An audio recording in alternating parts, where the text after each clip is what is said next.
Oh, yes. This is the Hardcore Marketing Show. I'm Casey Cheshire, your host for this epic journey. And today's show, sponsored by Cheshire Impact, on a mission to help people maximize their use of Pardot and Salesforce. CheshireImpact.com. Bam. And we're magically live. Awesome. Well, my guest today, let me just say this. He's freaking cool. He's freaking cool. And I can't wait to just introduce him and get him talking and preaching about content. He is a speaker, a top 50 fearless marketer, award winner, author of F Content Marketing, host of the Content Experience, co-founder CMO of Uberflip. Randy Frisch, how are you, sir? I'm great. I'm really excited to be doing this today. It's going to be fun, Casey. Yeah, man. Well, we wanted to get you on here because your book just states it out loud, F that, just shaking up the daisies all around marketing, just saying oh yeah, I'm content marketing. No, you're shaking the trees down. And so I wanted to get you on here and just kind of let you do this. So here, I'm going to pass you this over here. Thor's hammer. Just grab thank you. And I need you to smash a marketing BS, a myth in the marketing world. Absolutely. Well, I feel like you lined it up in a way that I can't avoid, because if people haven't read my book, they're probably wondering, why would you have a guy on who drops F-bombs? With so little care. I assure you a lot of care went into it. I mean, I've had to kind of withstand my 7-year-old son questioning me on what other swear words I could have used on the front cover of the book and bring it home. So, I went into this knowing I was opening up a can of worms. And in fact, when I went out, are you okay if I drop the actual word from time to time? This is the Hardcore Marketing Show. I know, I figure it is, but yeah. I always like to ask. So, yeah, totally. The truth is, when I wrote this, before I wrote the book, I wrote a blog post that, touched on areas that are in the book. And the blog post, when I wrote it as a draft, was called, Fuck Content Marketing. And when I would share a piece of content with my team that was going to publish, they'd say, great, one less asset that we have to publish this week, right? This time I got back, there's no way we are going to publish this. We are going to offend every content marketer, every CMO who's investing in content marketing. We're just not going to do it, Randy. They're it's not worth it. It's not worth the clicks, if you will. And I was all right, I get it. I get it. It's the wrong word. And I said to them, what else would you rather me use? And they said, well, can't you change it to something softer, something like stop content marketing? And I said, well, no. That's not the idea. I don't want people to stop content marketing. That would suggest it's a bad idea. I said, I think the problem is it's one of those situations where it's we're not doing it right. So if we're not going to do it right, let's not do it at all. Mm-hmm. And they said, well, are you talking about the whole debate between quality versus quantity? And I said, no. That's Ann Handley fights that fight really well. And I love Ann, and she talks about creating great content that's, well thought out and aligned to your personas and all those things. Right. My thing was that we're not using most of the content that's being created. Right. So if we're not going to use it, then definitely stop. But don't stop, because content is the key to pushing a deal along. I know a lot of your audience are probably B2B marketers. Maybe you've got some B2C marketers. Totally. We're going through these, buyers are going through these really complex journeys. Content is absolutely the key, and content marketing is how we get there. The problem, the big problem that's kind of evolved over the years is that we ended up defining content marketing really as creating content, nothing more, not how do we use content. The guys who, right. Do you know the guys at Content Marketing Institute, Casey? Yeah. Robert Rose, he'd be a great guest for you to have on this podcast. And Joe over there, who's no longer at CMI, but they really helped coin this term content marketing, and their intention was great all along. I mean, they define it. If you look at their definition, it's this idea of creating content that is, there to attract an audience that, by making sure that content is valuable, relevant, and consistent, right? A lead magnet type content, right? Just get people in. Yeah.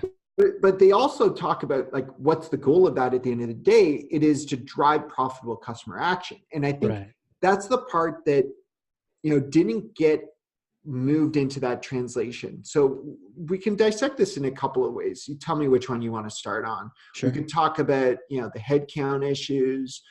We could talk about the technology issues. We could talk about process issues. Which one of those do you like? Well, I'm wondering, back to, you said the content is the key, but the problem is that we're just creating it and we're not talking about how to use it. Is that what we're talking about here? Yeah. So with that, let's talk about the people, right? Because it's ultimately on people headcount in terms of how we're going to use all this content. Got it. Okay. And one of the tricky things that happened along the way is that you had all of a sudden, like go back, this wasn't the case. We have marketers whose job titles are content marketing, right? Like their job is, I'm a content marketer. Right. And a lot of those, who are probably listening to this podcast are probably, who is this guy, telling me to, F my job, right? I'm not suggesting that. I'm not suggesting that. The problem is, let's even just think about typical job descriptions for a content marketer. Yeah. It's very focused around content creation. I mean, a lot of content marketers maybe were even journalism before they came into businesses and became, that publishing, component of the marketing team. So we think about content marketing very often around the lens of how do we create content. And I would even question if it should be on the content marketer to be leveraging that content, right? I mean, we sometimes look at them and say, well, you're not driving leads, you're not doing this, you're not doing that. Yes, their content should be applicable to do so. But I would argue that the idea of leveraging content or putting content in front of people is ultimately going to fall onto the digital marketing team, the demand gen team.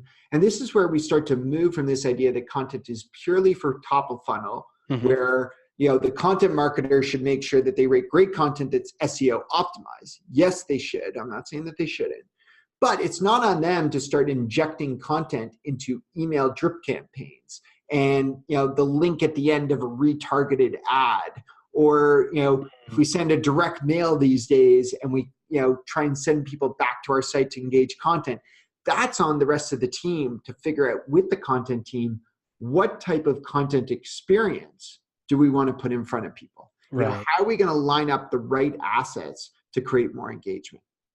So is the problem really then that we're just creating a whole bunch of content and it doesn't matter, quality versus quantity, all good, but it's just sitting there and no one's reading it or looking at it, or making a podcast and no one listens to it. Well, there's a great stat. I call it a great stat, but it's a really scary stat. It comes from Serious Decisions, which is now part of Forrester, and they say that 70% of the content that we're creating is going unused. Now, I've been challenged on that as wait, how much? 70? 70. It's scary. Like, that means if you create 7 assets, only 30% is being used. I mean, that is really scary to consider. Now, the question that I always get challenged on that one is, well, what do you mean by used? Well, it's Serious Decisions, it's not me. And let's be clear, using content doesn't mean that it lives on your website, right? Because the reality is no one's going to your website and combing through to find that piece of content that you have on page 17 of your Google result equivalent, right? Like, when there used to be that great joke, which was, what's the best place to hide something, right? And the answer was page 2 of Google results. Yeah, right? Sure. It's kind of cheesy. It's like a good dad joke. But these days I would argue that in some cases that's like result 2, right? Like we all have Google Homes in our homes and offices and things like that. We say, hey, Google, tell me, how to make poached eggs. And Google just finds me the first result. So the idea of finding content is really changing. What we need to get to the point is we start to surface the right content for people. We start to ensure that the content that they're going to encounter is lined up in a very thoughtful way. Now, let's go back to like some consumer examples that we can all relate to beyond Google Home. Remember the days of going into a Blockbuster, right? Like, like the ones that are now all Starbucks on every corner. Right? We used to go, every corner had a video store where we could go. Yeah, it was fun. You walk down the rows and look at the different videos. It was amazing. It was amazing. I just saw Captain Marvel a few weeks ago, and there was some great Blockbuster throwbacks in that movie. Oh, I bet. She literally lands in there, and you see those aisles, right? You see that need to navigate up and down.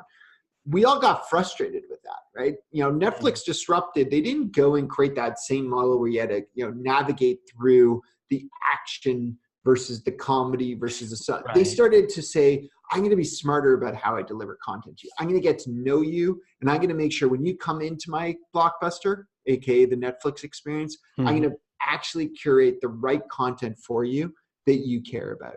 That's where we have to start taking our content. If we don't, then it goes, as we said, unused. 70% goes unused, because what many of us do is we take all that content we've created, the content we've worked really hard in, like the content marketers listening to this, like, you're geniuses. You write amazing content, but then it goes and it just sits there on page 17, as we said, or we have to go, navigating through some sort of complex menu versus saying, okay, I'm going to really try and understand who I'm interacting with and what are the 5 to 12 assets that I maybe have to try and get in front of them over the next number of weeks. And the faster I can do that, the more I can spoon feed that to them, the more likely they're going to be to buy from me. Right. I mean, it ties into the reason why we try to do email segmentation and break up the larger group. So we're not just sending the same thing to everyone, Absolutely. So you mentioned people was part of the problem. Are there other aspects of that in terms of so let's get to technology, but I'll transition there on something you just said, which I love that you just said it, because I often talk about this, and a lot of us marketers, a lot of the marketers listening to this podcast right now, if I asked you, how do you think strategically about sending out emails, like whether you use a platform like Marketo or Pardot or Eloqua or HubSpot, whatever even if you're using MailChimp, right? You say, well, of course, like, I'm thinking about how do I get someone from one email to the next to the next? How do I keep their attention over, a 6-week program that I'm going to do to nurture them in some sort of meaningful way, right? Like, we all know how to do that, and we optimize that like there's no tomorrow, right? Like, we'll change out subject lines, we'll change body, we'll change who it's sent from. We A/B test left, right, and center when it comes to that, right? But how many of us think that way when it comes to our content, right? Because what we all think is, how do I get them to the second email? Versus, what if we could take the following approach? What if we said, all right, I'm going to send them an email still. Maybe that's, I'm not suggesting email's dead. But when they click on that call to action in the email, it's probably going to a piece of content. How many of us think about the nurture path in the same way for that content? Where if they read this piece, then give them that piece. And then if they do that, do this. And if they don't, adapt the rest of the nurture experiences we're giving to them in their marketing programs. That's where we need to start to get to with content. And it sounds like a far jump, but we all as marketers know how to think about this already, right? When you look at these decision trees that we have up in our offices or on spreadsheets that we're passing around, I don't know about you, Casey. My wife looks at that stuff and she's like, what in the world do you do? Like, this is so complex. But I'm like, no, like, that's just how we think. That's how we think as marketers. We're an if this, then that type of brain. And we just have to start to take that to the approaches that we take with content, which is a great transition to technology, right? In that, a lot of us, when we think about content marketing technology, we think similar to how we think of the role of a content marketer. It's purely around, how do we improve workflow for content creation? But what we don't do, and this is where a lot of, more traditionally, groups like Gartner and Forrester have struggled a bit with their definitions of content marketing, because when they go to evaluate content marketing software, and then in turn, when, people listening to this podcast, look at their research, everything weights very heavily to those solutions that are built for the content marketer to create and pump out more content, right? And I'm not suggesting that's not important. I actually think, the more efficient we can be, the more thoughtful we can be with content, the better. So if you're trying to do that, use a solution like Post, use a solution like NewsCred, Contently. These are great companies that help with the workflow of content. Now, if you're not right, it's all about the creation, and creation isn't even the problem at this point. It's no one's looking at your 70%. It's true. It's interesting though. I mean, I do think it'll change. In fact, only about 2 weeks ago, not even, I don't think, Forrester came out with their new wave, right? So, Forrester's wave is the equivalent of Gartner's Magic Quadrant. Magic quadrants, yeah, And yeah. so on. So Forrester's an analyst firm, and they came in and they said, you know what? These content marketing waves or these landscapes of content marketing software, they're actually quite confusing to people. So they did a couple things. One is they said, okay, we're going to split into two different waves. We're going to have one for B2B and one for B2C, right? So that was interesting. So let's take a look for today just at the B2B, Right. for the purposes of this podcast. In the B2B, they had 5 criteria, right? Now, the first 4 of 5 criteria are still very heavily focused on the idea of how do I create content. So they had things like planning, production, governance, and utilization, right? All very, how do I get content out the door? But the cool part was and they've had this last 5th criteria before. It's called activation. But what shifted on this one is that it had the highest weighting on it than anything else, right? Oh, wow. Good call. So all the other ones averaged anywhere from 15 to 20% of the weight. This one had 30% of the weight, right? So when you look at that, what they were saying, and I got to talk to Laura, who's one of the analysts who did the report. She said activation is really the key because, similar to what I was saying, she said, there's no point in slaving away at creating all that content if we're not going to get it into the marketing programs and the go-to-market. Right. That's really what's going to drive the business forward at the end of the day is our focus on doing so in a meaningful way. Now, as you know, my day job is, when I'm not doing podcasts, is CMO at Uberflip. And we were really excited. I'll be honest, we didn't necessarily score great in some of the content creation areas. That's not what we try and do. As I said, there's great companies that did do well in there and we partner really closely with. But we scored higher than any other vendor in the activation, right? So that was really exciting for us, really validating. Is that not frustrating though, that like everyone's lopped into the same bucket saying, well, we need you to be able to help plan and create. It's like, look, creation is not the problem anymore. This is like a different wave altogether, really. This is the activation problem here. It's I'm going to be really honest with, I guess not just with you, also your listeners. Like, it's just us, man. We debated really heavily if we wanted to go in, right? Because we didn't know what the weighting would look like, but we knew we wouldn't score well on, some of the creation, related elements. Right. But we said, if we don't start to educate, which I really think is what you're doing when you speak to an analyst. I mean, this is getting off of talking content marketing perhaps, but that's cool. Tangents are fun, man. Marketers always have to talk to analysts. I view that, talking to an analyst is honestly like, hosting a podcast, right? The benefit, and I host a podcast too, as the benefit I get out of hosting obviously is, connecting with our prospects and customers and leads and all of that. But it's also like it challenges my thinking, right? Yeah. And I get to sometimes share some of my thoughts. I get to hear some of our guest thoughts. It's no different when you're talking to an analyst. The reason you engage is to be educated and to educate back, right? Right. And what we looked at ultimately was, okay, we know we don't agree with the overall definition of content marketing in most cases. And we're in a way, we kind of wave the white flag and say like, okay, we're not going to be a content marketing platform. I'll get to what we are.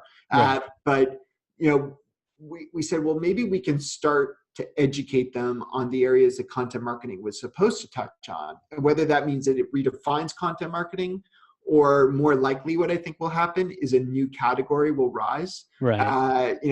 With analysts, it can take a little bit longer. Interesting G2 crowd, which is kind of like I think they're just called G2 now. Yeah, I know those guys. They're great. Ryan would be another great guest for you. He's okay. CMO. Anyways, what they did is they actually went and they said, this content marketing thing is confusing. They called them grids.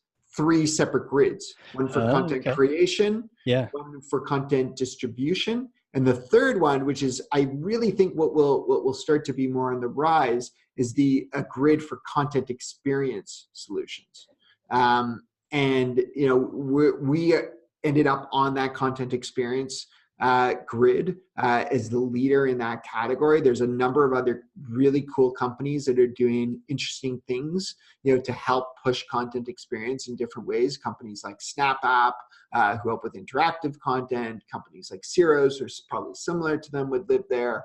You get into, whole bunch of different, solutions. There's companies like Showpad who help in different ways as well. So it starts to make it, as you said, easier for us as a marketer to sit here and be like, all right, like, how the hell am I going to tackle this content challenge, right? When it's not just about creating content, right? Like I read Randy's book and he says, I got to activate my content, or I got to content experience. Like, how is that different? And I think Right. that's where, we're still at a very early stage of understanding and deploying this type of strategy into our organization. One of the things I remind ourselves is, like, many of us are trying to create publishing arms inside of our organizations, and we want to be as dominant in some cases, or drive as much impact as like the New York Times or Time Magazine or whatever. I mean, those brands have been around for years. And even if your brand's been around for years, have you really had time to optimize your workflows the way they have?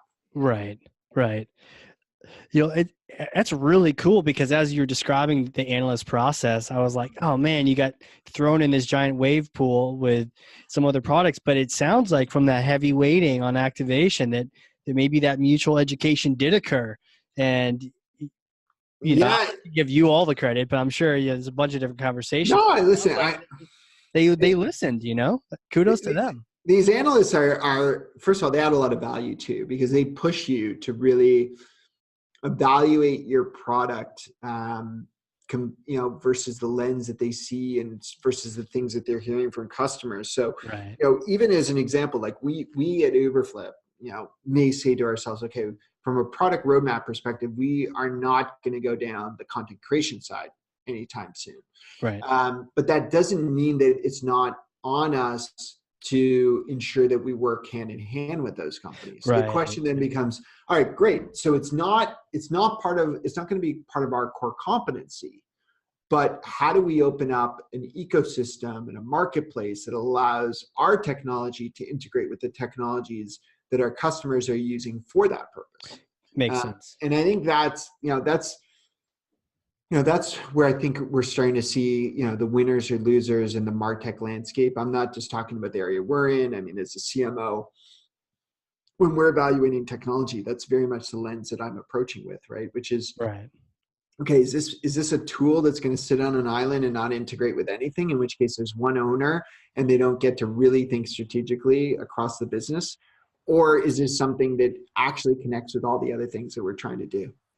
Yeah, in today's day and age, you got to connect to, at minimum, the marketing automation, even better if it's all fed through to CRM, you get that close one revenue. You can actually see what it's doing to the process. Absolutely, that attribution loop. I have a question for you. You mentioned that they had split up creation, distribution, and experience. What would be the difference between distribution and experience? It's a great question. It was actually fun to work with the G2 team, because they reached out to us for some perspective along the way, and ultimately they did it the way they wanted to. But it was exciting to be part of that. I think when a lot of us, like, let's take a step back to the problem, right? The problem is we create all this content and then it doesn't get used. But most people would argue that and say, I'm not part of that group, wasting 70%. As we said, they'll say that I am distributing it. I'm putting it up on my website and I'm throwing it into my social channels. Right. Nurture emails. It's dropped into Nurture. Yeah. But as we said, we've already uncovered this. Like, a lot of that isn't strategic. It doesn't have planning. We don't think about what piece of content comes next. We talked about that Netflix experience, right? Like, when I jump onto Netflix and I open up Netflix, they continue me where I left off. And when I'm done watching a season, which I've binged in a whole day, they're not like, okay, you're done. They're like, here's something else that you may enjoy. Right. Or here's the next season, or here's some other thing you're going to get hooked on. Yeah, my friend Drew Davis, who's a great speaker, great marketer. He talks about this idea that we all feel like we need like short bits of content but then he challenges that by saying, tell that to the people who watch an entire season of Stranger Things the weekend it comes out, right? He's like, they're there to engage in that moment. They want it. Don't make them wait that week. I talk about my kids a lot, but my kids turn on cable television and they just don't get it. They don't get.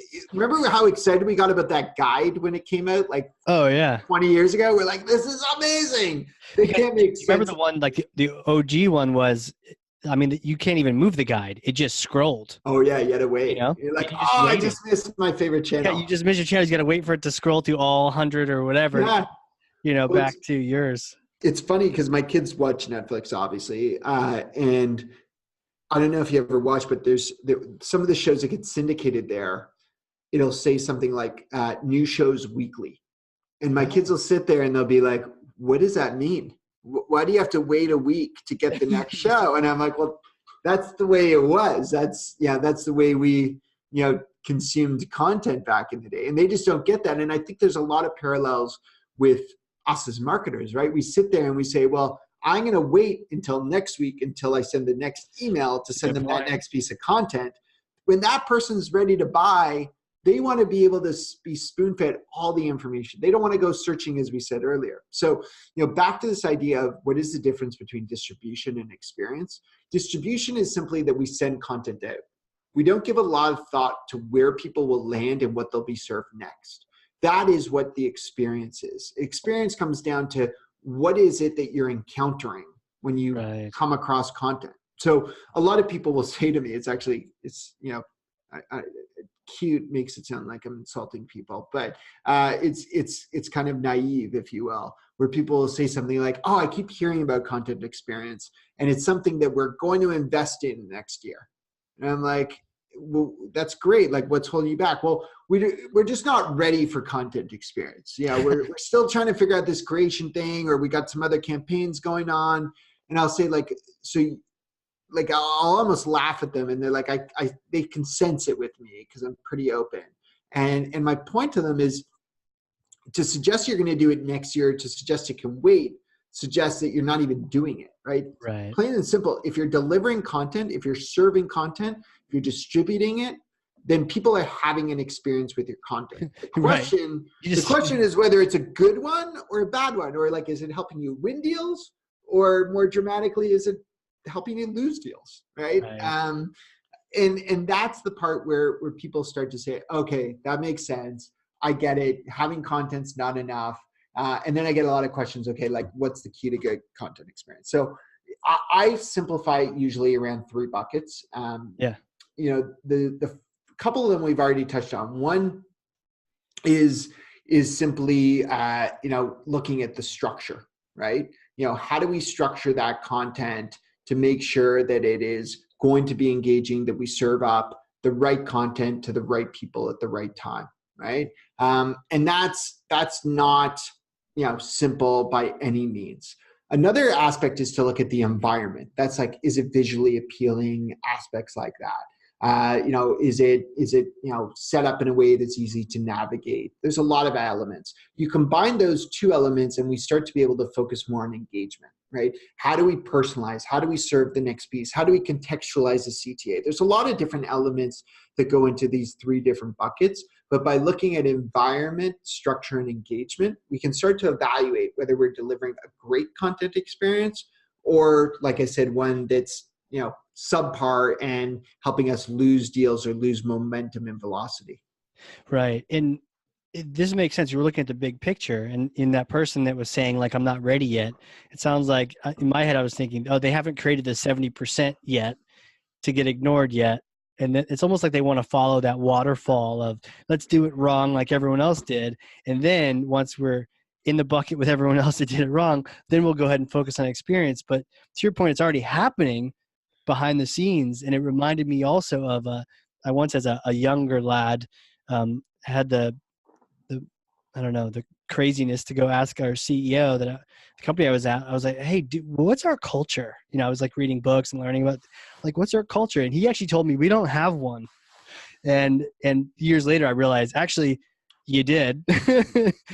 and it was actually a pretty good one. It just because you weren't recognizing it, you just weren't controlling, or you weren't aware of it. You couldn't influence it whatsoever. So to your point, the content experience is happening. Yeah. And the distribution may or may not be happening, but the experience is happening. And if you're not, intentional about it, then you just don't have control over anything of it. Yeah, I couldn't agree. I think that's a great analogy, by the way, the culture one. It's funny. It's at our company, we try and really put culture first. And I always tell the story of we're around 150 people now, but in the early days, we didn't have a formalized culture. We didn't have a culture deck. We didn't have core values. We just wanted it to be a great place to work. Right. And to your point, there was a culture, it just wasn't defined. And I think in the early days, we were scared. We said, like if we overly try and define this, then the culture will be lost. But what we didn't realize, and we eventually caught on when we were around 20 people, was if we don't define it, no one else is going to know what it is, right? Because we couldn't sit there with every employee and walk them through what our culture is. That's what we did with our first 10 employees. We're like, okay, you're gonna here's my brain. I'm gonna lend it to you for the next week, and I think you could almost say the same thing with all your content. Like if you could literally be on the site, pointing around being like, okay, look at this piece up here, then look at this one here, then look at it, like for everyone, great. And really accommodate everyone's challenges navigating and, ensuring that they know what piece to come to next and why it would help them, but we can't do that at scale. So we have to, as individuals, we have to, layer in, great process and great technology at the right time, to allow us to ensure that scale exists. And that's, back to the book that I wrote. The whole second part of the book, there's 3 parts. The first one kind of looks at the state of the world that we're in today as marketers, and kind of fun look at some of the, Spotify and Netflix like examples and some others that I've shared already. The middle of the book looks into the idea of, well, how do we deliver content experience at scale? And I unpack a 5-step framework that really helps. If people want to go take a peek at it, they can go to uberflip.com/CE, as in content experience. And it's not really Uberflip promotional, don't worry. It's a framework, 5 steps. It'll walk you through it. And whether you're using technology or not, there's a lot of things in there that you can start to do to ensure you're delivering a better content experience. That's cool. What's the first one, or like whether it's the 5 steps, or where do you start on that journey? Yeah, it's a great question. Sure. So before I give the steps, it's important to remember something that we've mentioned a couple of times already. We're not talking about how to create better content. Right. We're talking about what do you do when you've figured out how to nail content creation. And so this kind of picks up after that's happened. We've got great content. Now we got to figure out how to use 100% of it, or as close as possible. And so the first step is to centralize. Does that mean there's at some point you're not ready for that? You have to figure out the content creation part first, it's a good question. I would say that you should have future line of sight to what type of content experience you plan to deliver. The one part that people get caught up on is they never think they have enough content. So the question, this is for maybe another podcast, another day. We could go hours on this. It's like, what is content? What is not content? Got all day, baby. Let's do this. It's, that's a whole, question, for today. Let's look at the idea of content being everything from a blog post to an ebook, a webinar that you've got that's pre-recorded. I don't know if it's white paper in there, infographics if you're still doing those.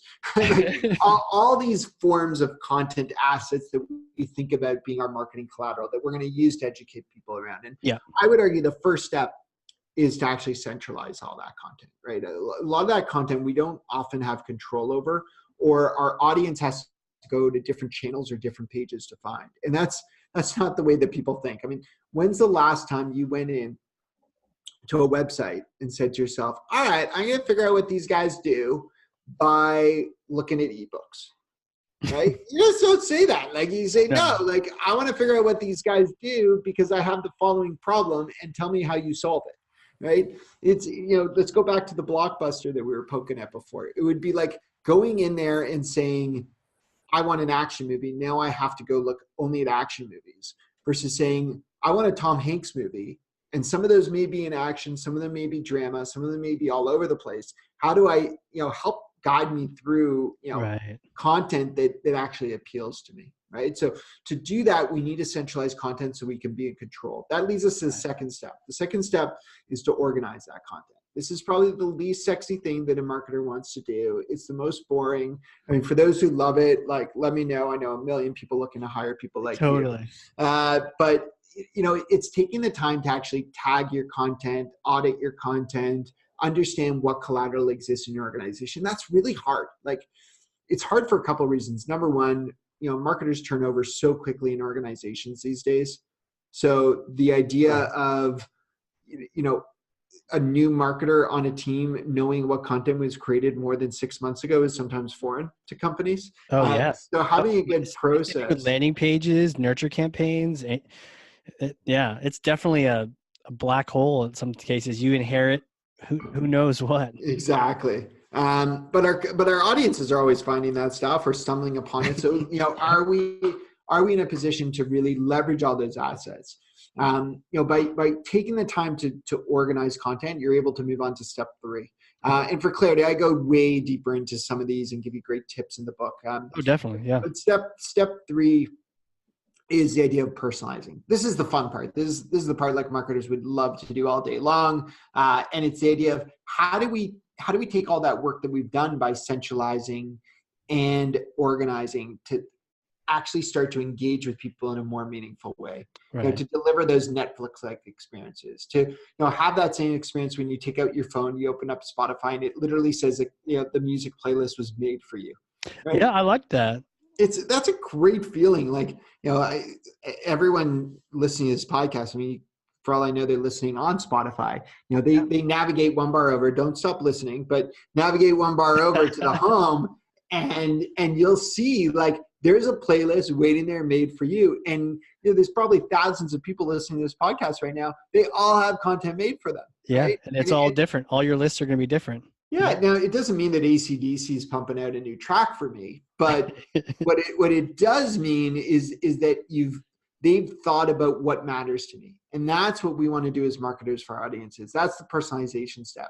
Once we personalize, then we move on to distribute, right? Mm-hmm. Which, if you remember, that similar to the way that G2 looked at the world, which is once you personalize the experience that we're going to land on, right, then distribute back to those destinations. Right. And don't flip that order, because then you just miss it. Give it to them and it's not personalized. It fails. Yeah. How many times have you guys, gone to one of these landing pages, actually filled it out, then you go onto a PDF that's downloaded into your download file, and then you forget how to even get back to the page where you started to keep your journey going, right? Like, and then back to the point, we got to wait, for the weekly episode to launch, which is the next email nurture, right? Like, that's not how we're consuming content in our lives. So why would we deliver content in that way? And that's really the way to start shifting our thinking. When we start to distribute back to these personalized experiences, now we can move to that final step, which is the idea of generating results, which doesn't necessarily happen in one fell swoop. There's a lot of planning that goes into that. There's a lot of thought. There's a lot of strategic call to actions that we can put, but we can do that in a more scalable way when we have a framework like this. So we call that, again, the content experience framework. You can get it by getting it in the book, or just go to uberflip.com/CE. And that's C, like Charlie Echo? C? Yeah. Okay, CE, cool. or like content experience. Ooh, content experience. There we go. We'll put this in the show notes as well, so people can just click onto that. This is like tip of the iceberg, right? To really dive into each and every one of those steps. Give some order to the chaos, having a process to follow as well. It kind of gets us process minded. I think sometimes in marketing, not only do we lack organization, sometimes we lack process, right? Absolutely. This comes first, and then this, and then this. And I mean, that's the customer experience is a process, whether we're intentional about it or not. So I like that. Question for you. We mentioned this a bunch of times about binging on Netflix. Do you see lots of binging on content? Absolutely. I see it when content's structured well and content's organized well, as we've talked about. We have a customer of ours named Blackbod, and what they started to see is when they drop people into these curated content experiences, they would see as many as 7 pieces of content consumed in one visit. Wow. Which is amazing. I mean, there's actually stats out there that say that on average, we need 7 pieces of content before we're ready to buy. So, you line that up and you start to think about it. For some of us, we may be confident to say, you know what, if I send 7 emails over 7 weeks, they'll be ready to buy from me. But whose CEO, CMO, VP of sales wouldn't much rather that 7-week period go down to a day or 7 days or 2 weeks, whatever it is? If you can consolidate that by dropping people into something that's going to increase pipeline velocity, then it naturally just cuts down our sales cycle. Yeah. And I think about how when we leverage, a lot of what we do is work with marketing automation, and you got to take some extra effort to be able to give people the ability to choose their own adventure and go faster, So I can really see how, tech can come in and really help with that, because otherwise that email is not scheduled to go out till next week or worse, next month, Absolutely. And I love that drop of choose your own adventure. Yeah. I wrote a blog post recently, and I don't know if you've watched Bandersnatch. You've watched that? Oh, that was the Netflix one, right? Yeah. I mean, that's so wild, man. To me, I know. I was about to say I didn't love the movie itself. Like, that's not my genre. But what genre is that even? I don't know. It's just like gory, sad outcomes. But the concept of it, to me, first of all, the interactive element, the choose your own adventure, the fact that, if you haven't seen this movie, and I won't ruin it, you basically are given choices throughout the movie, and depending on what you choose, the movie adapts. So this won't ruin it, but the first choice is like, what cereal do you want? Or what cereal do you want the main character to eat? And depending on what you choose, that's what you see throughout the movie. And I think it's that idea though of they've thought out every different scenario. And I challenge marketers to always think that way. It's like, okay, if they consume this piece of content, have you thought about what they should consume next? Right? Or how does the story change? Because too many of us, we just think very linear in terms of how we serve. Yeah, I was thinking very like linear binary, right? Like they either consumed my content or they didn't. It's like maybe they wanted something different, and can you give them 2 paths to follow, like Bandersnatch, or are you just telling them like eat this one cereal or don't? Absolutely. What do you want for breakfast? What are my options? Cereal. Exactly. Cereal, please. Yeah. Absolutely. So wild, man. Well, this is really, really cool. How does Uberflip fit into this, right? Because, I've definitely been around it a lot. It fits into that experience. What does it do to then solve that experience side? Absolutely. So I'm not going to necessarily say that we built around the framework, because it was something I've only worked on probably for 3 years or so. Sure.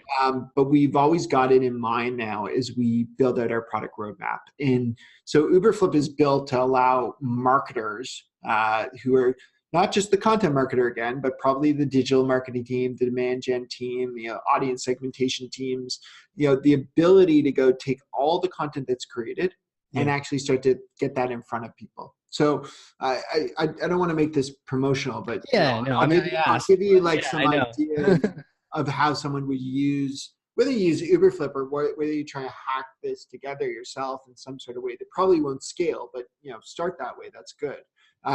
Start to think about, okay, well, what do I do to deliver these content experiences? Now, first off, you want the people who are coming to your website to find content in a more organized manner. So rather than doing it by webinar, video, ebook, like those shouldn't be your drop-down menu. It should be around the topics and challenges that people have. That's huge, man. That's huge. So not around the medium. Is it weird to say it's the message or it's the I don't know if this is a type of thing, but the medium of the message. I think it's more don't think by format, think by problem. Think about your Yeah, I love customers' that. pains and think about how you're going to be there to solve for them. I think it's, it's solution selling, right? And it's moving away from, let's say you and I, consumer world again, and I haven't really rehearsed this example, but let's say we went into a Verizon store. I'm Canadian, so I would say Rogers. And I went in and I wanted, a new smartphone. The simple approach would be, well, do you want an iPhone, or do you want an Android device, or do you want a flip phone, or do you want a keyboard on the phone, etc. Yeah. That would be the old school way to sell, right? Versus asking me questions like, tell me about how you live, right? Like, Yeah. Do you worry about taking photos? Do you have a family? Do you do a lot of work? Are you using a Google Suite? Are you using, different apps? Tell me about the app environment they use. The more that we can start to, solve with content, same way that we, solve for people's real life problems versus like, here are my products. What do you want? Right. So I think that's really how we have to start to shift our thinking.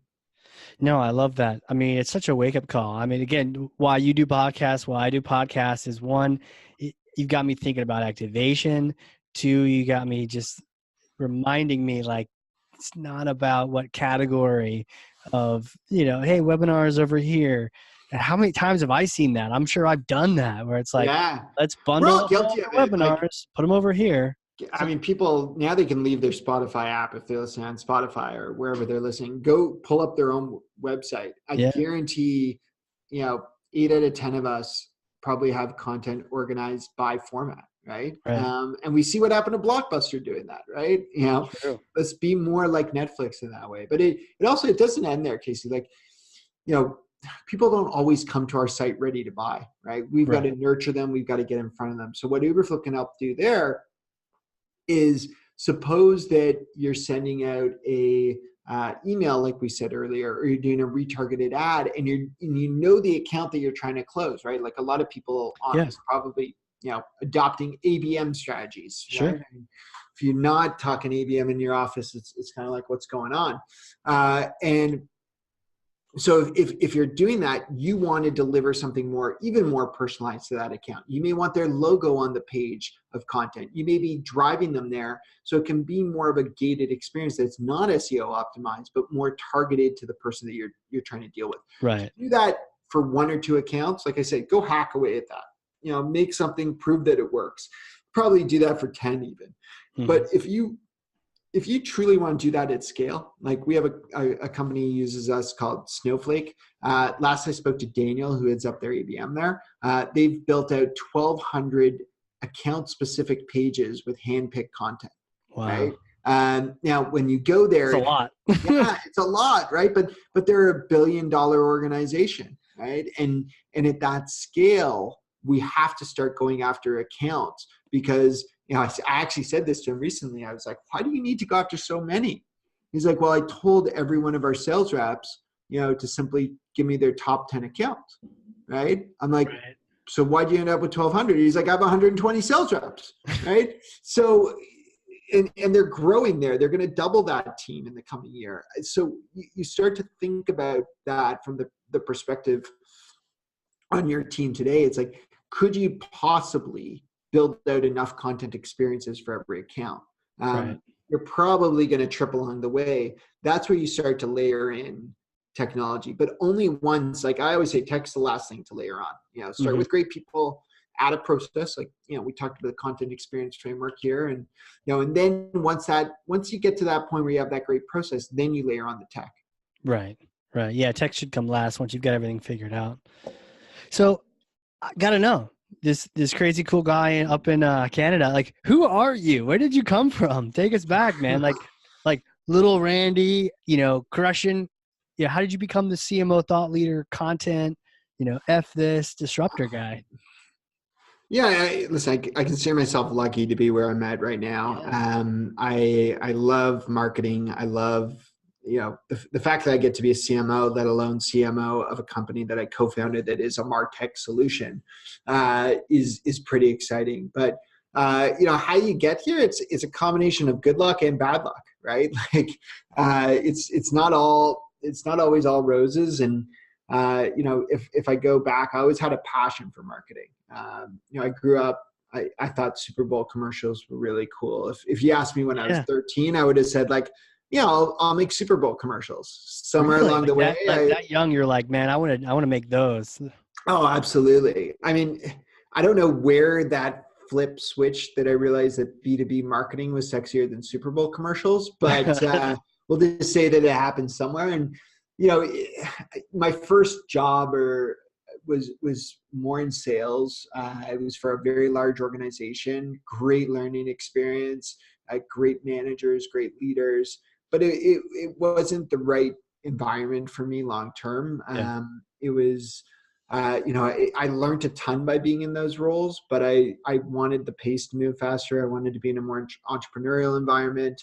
Along the way, I started to do some things like that, but some of the first things that I got to do just weren't necessarily areas I was passionate in. So, Sure. in 2012, when we started Uberflip, it was really around this idea of how do I get to do something that I'm passionate about? The funny thing, like I said, some of the bad luck is shortly before that, like I couldn't find a job. Really? I was the term frictionally unemployed, I think. Like I could find a job, but at that point I had an MBA, I worked a number of years, I couldn't find stuff that aligned to my experience in an area I was passionate about. So I went and said, okay, well, I'll just start something in that case. And, I think that, it was a bit of desperation, but it pushed me down that road. And, it's that type of mindset that's kept us pushing, whether we're nailing it with customers or whether we were, learning from them in terms of how we could nail it. It was this idea like, okay, this is something I'm passionate about. It'll be easy to jump on board in that way. That's cool, man. I was thinking of like little Nemo. I just saw this weekend, like just keep swimming, right? Like he just kept pushing through and trying things. And eventually like, let me create something myself. That's awesome. Yeah, great. I love the Pixar reference anytime. Yeah, anytime, right? Yeah, just drop a little reference. Well, you had this whole journey and you even, you went to school for this and whatnot. If you had to give advice to like yourself, day one of your marketing career, getting out of school, and it's like, here you go, world, what would you tell yourself, looking back? What kind of advice would you give yourself? Oh, it's a good question. I would say that you have to earn your way. You got to understand you got to understand what the customer is experiencing to be able to solve for the customer. It's funny. I remember when I was first real job out of university, I alluded to this already. It was a sales role. I bought into it because it was like a field marketing role, it was called, and I wanted to be a marketer, but it was really sales. And I was going Walmart to Walmart store with a territory trying to get the product of the company, which was Rubbermaid, into the stores. And we ultimately started to call ourselves glorified stock boys, Wow. who had to just like bring product out from the back and try and sell in, a bigger order and things like that. And I remember cursing it all the time, just being like, I didn't go to school for this. Like, Yeah. I didn't go get a degree. And, obviously not to my boss or anything like that. But it wasn't until a year or so later, I was promoted into more of a product marketing role.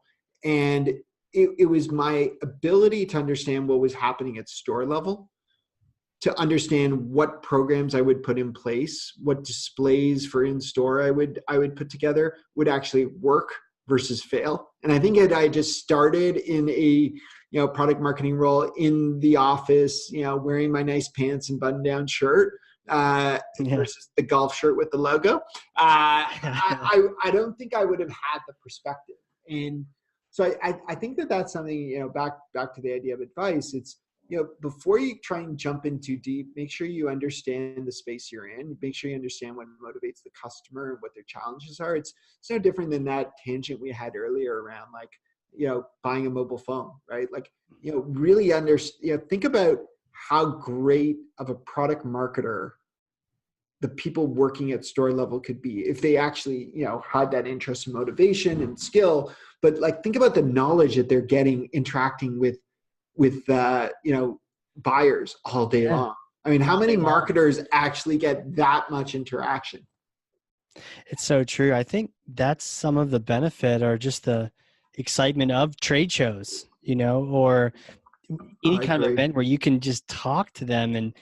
And trade show can be kind of weird, that, especially if you have a really good stuffed animal giveaway. I mean, I'm just looking for my kids at that point. Yeah.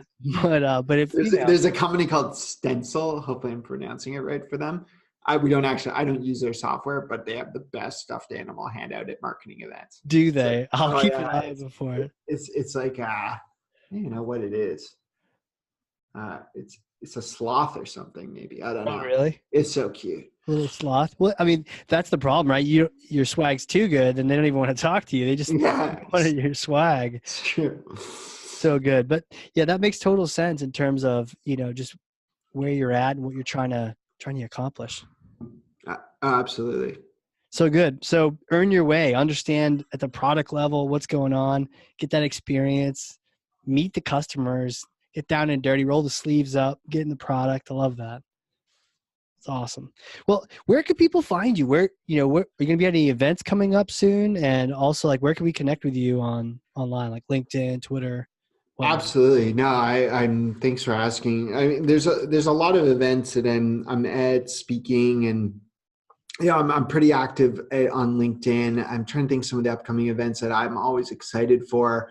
I'll be speaking at Marketing Profs again this year, which is cool. A great event. I think it's moving to Washington this year. The big event that the big event that I am very involved in is called Connex, the Content Experience, and it's an event that Uberflip is definitely involved in, but it's much bigger than just us. I do it together with my friend Jay Bear. We pulled together an amazing lineup of speakers. We've got some great ones this year, like Neil Patel is coming out. We've got Megan Golden, who heads up content at LinkedIn. We've got April Dunford, who's really great on positioning. We've got, I'm trying to just give you some highlights and really round out the speaker lineup at the same time. Mark Schaefer. When it's going to be? When and where it's going to be this year? It's in Toronto, August 20th to 22nd. Oh, we've got a fun speaker too. I should mention this one. I don't know. I'm personally a Saturday Night Live fan, so I think this is really cool. We've got Cecily Strong, who's going to be speaking. If you don't know who she is, she's been a cast member for a number of years. She used to be one of the Weekend Update hosts. She's got some great skits. She's like that. She does it on Weekend Update. It's the drunk person you wish you didn't run into at a bar. Oh, geez. And it's so great. Oh, yeah. I just Googled it. Yeah, totally. Yeah, she does great sketch characters. And, we're excited to have her. I think we can learn a lot from improv as marketers, that need to, take chances and explore the unknown. And, we're going to have some fun with her, as well as, some really great marketing leaders. So people want to check that out, come to that event. It's a 3-day conference in Toronto, as I said, which, to kill any other myths, I know that's a big part of this podcast. It is not cold in Toronto in August. It's actually beautiful. But if I gave you the temperature, it would be Celsius, and many Americans. No one would understand what you're talking about. But it's like a solid, high 20s, low 30s at the end of August in Toronto. And people can go to connex.uberflip.com to check that out. Okay, connex.uberflip.com. Yeah, CONEX. No, I'm a big fan of Toronto. I get a chance to go there at least once a quarter, and some quarters are better than others. But every time I go there, it actually grows on me. I learn a little bit more, find some new area or some new restaurant, and it's cool. It's a great vibe, and I hate dating podcasts, but we've got a great basketball team. Right now, making a run. We'll see by the time people are listening to this. Well, yeah, good luck. I can't talk down in Boston. All I do is win down here. So this is true. I did not feel bad for the Celtics. I mean, you guys still. I mean, As a Toronto Maple Leafs fan, I mean, your Bruins have had our number for quite a few years now. Oh yeah, yeah. And, I just, just a little spoiled, but we earned it in the '90s. To your point, we gotta earn your way, and we did in the '90s. We just straight losses left and right. So Well, it's funny. My eldest son is 11 years old, and in Toronto we don't have an NFL team. We have another league called the CFL, which is not really worth watching. Uh, and you heard it here, ladies and gents. yeah, and so my son is, he's a Patriots fan. He's a Tom Brady fan. And the funny thing Good though, kid. is like, Good kid. yeah, 11 years, he's never been challenged on that. Like I say to him, like, the challenge will be is when they suck and you have to decide, are you going to stick with them through those years? But he's, even though he's 11, he's still riding this, untested loyalty. Absolutely, man. Patriots Nation. Absolutely. Good to know. I don't blame him. I'm a Brady fan. That guy is well, greatest of all time. I admittedly have a man crush there. It's all good. Yeah. Well, I think the chart for the Super Bowl showed the regions of the country and countries that were rooting for the Patriots. It was like New England, a little splotches here, a little bit in Toronto, and then everything else was red, rooting for the other guys. Right. Yeah. Well, you get to a point. I mean, it's the same thing with the Warriors right now, right? Like, True. That's when true. is it enough? I don't know because I'm in it, so I just think it's great, But I could see how externally that would be kind of frustrating. Absolutely. Well, this has been awesome, man. I mean, thank you so much for coming out here and just schooling us on content and just in the activation, and the experience more than anything. No, absolutely. Thanks for chatting about it. It was a great conversation, and hopefully those tuning in, just go back to your office and really think whether all that content marketing is going to use. If it is going to use, is it a good experience? And if it's not a good experience, how do you put a focus on that? Definitely look me up. I'm always talking about this stuff. So if you've enjoyed today, I mean, I don't stop talking about this stuff. I sleep about it. I dream about it as I sleep about it. That's awesome, man. You wake up, content experience. Must activate. Yeah, it's fun. It's fun. It's fun to talk about this stuff though, because I think as marketers, we all want to be better at what we do. We want to deliver better programs. We want to engage better with our audiences, and that's really all we're talking about here. Yeah. And you put your time and effort into, your baby, which is that content piece you created. You want to launch that puppy and see it not only be consumed, but also help with the process and actually make a difference. So, this is just the next part, right? Get your kid out there, launch them, get them off to, varsity soccer and kicking some butt, Exactly. Awesome, Casey. Well, for everyone out there, if you learned something, and I know you did, because I've got two full pages of notes over here, then share this with someone, whoever you think is the right person. You'll know who it is, but just get this in someone else's hands so they can learn from it too. And then definitely check out those links, the uberflip.com/CE, and check out that framework. But thanks again, Randy. Appreciate it, man. Thanks a lot for having me. It's been a blast. Awesome. For everyone else, this has been the Hardcore Marketing Show. We will catch you all next time.